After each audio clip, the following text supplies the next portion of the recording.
நம்ம தமிழ்நாட்டில் இருக்கக்கூடிய ஸ்கூல்லலாம் 3 லாங்குவேஜ் பாலிசியை ஃபாலோ பண்ணுறது ரொம்ப அவசியமாக 3 லாங்குவேஜ் ஃபார்முலானால ரீசெண்டாக ஒரு இஷ்யூ கூட ஆச்சு. Central education minister Dharmendra Pradhan என்ன சொல்லியிருப்பார்னா, தமிழ்நாடு எஜுகேஷன் பாலிசியில் 3வது லாங்குவேஜை ஹிந்தியை ஏற்றுக்கிட்டா மட்டும்தான் தமிழ்நாடு எஜுகேஷனுக்கான ஃபண்டை நாங்கள் தருவோம்னு சொல்லியிருப்பாரு. தமிழ்நாடு சிஎம் மு.க. ஸ்டாலின் என்ன சொல்லியிருப்பார்னா, ஹிந்தியை வந்துட்டு நீங்கள் திணிக்கக்கூடாது, ஹிந்தியை 3rd லாங்குவேஜை ஏற்றுக்கிட்டா மட்டும்தான் நீங்கள் ஃபண்ட் கொடுப்பேன்னு சொல்றது வந்துட்டு கொஞ்சம் கூட நியாயமே இல்லை அப்படின்னு சொல்லிருப்பாரு. இவ்வளோ இஷ்யூவுக்கும் காரணமான 3 லாங்குவேஜ் பாலிசி அப்படின்னா என்ன அப்படிங்கறத தெளிவா பார்ப்போம். 3 லாங்குவேஜ் ஃபார்முலாங்கிறது 1968ல நேஷனல் எஜுகேஷன் பாலிசி அறிமுகப்படுத்தப்பட்ட ஒன்று. 3 லாங்குவேஜ்ல ஃபர்ஸ்ட் லாங்குவேஜா மதர் லாங்குவேஜ், அதாவது நம்ம தமிழ்நாட்டில் பேசக்கூடிய லாங்குவேஜுக்கு ஃபர்ஸ்ட் ப்ரிப்பரேஷன் கொடுப்பாங்க.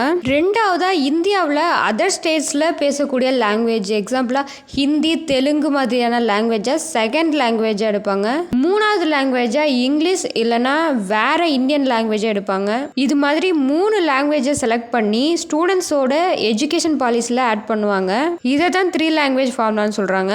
இந்த 3 லாங்குவேஜ் ஃபார்முலாங்கிறது ஸ்டூடெண்ட்ஸோட எஜுகேஷன்ஸ்க்கு யூஸ்ஃபுல்லாக இருக்குமா இல்லை இது தேவையே இல்லாத ஒன்றா? 3 லாங்குவேஜ் ஃபார்முலா பற்றி உங்களோட ஒப்பீனியன் என்னங்கிறத கமெண்ட்டில் சொல்லுங்கள். இந்த மாதிரியான இம்பார்ட்டன்ட் விஷயங்களை 5 மினிட்ஸ்குள்ளே தெரிஞ்சுக்கிறதுக்கு சேனலை சப்ஸ்கிரைப் பண்ணிக்கோங்க.